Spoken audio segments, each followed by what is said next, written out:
Толагай таңертең бөлмесінде асығып дайындалып жүрді. Шашын тарап, қызыл галстугын тағып, заттарын жинап жатқанда, құлағын тазалау үшін мақта таяқшасын алды. Құлақ өзегінен шығарғанда, ұсында сарғыш қоюызды көрді. Сол сәтте оның ойында бір сұрақ туды.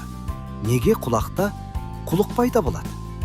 Құлақ өзегі дыбысты өткізіп қана қоймай, ішкі құрылымдарды қорғайды. Оның қабырғасында екі түрлі без бар: май бездері және күкірт серумен бездері.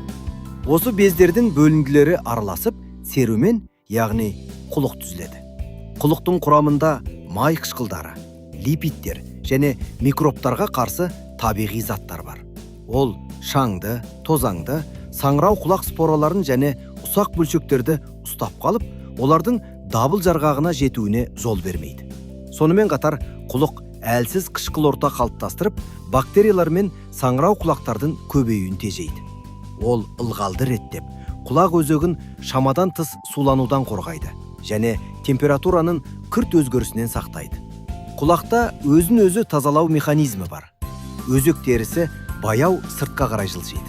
Құлық осы қозғалыспен бірге сыртқа шығып, кеуіп, өздігінен түсіп қалады. Яғни құлық бұл ағзаның құлақты қорғауға арналған табиғи қорғаныс жүйесінің бөлігі.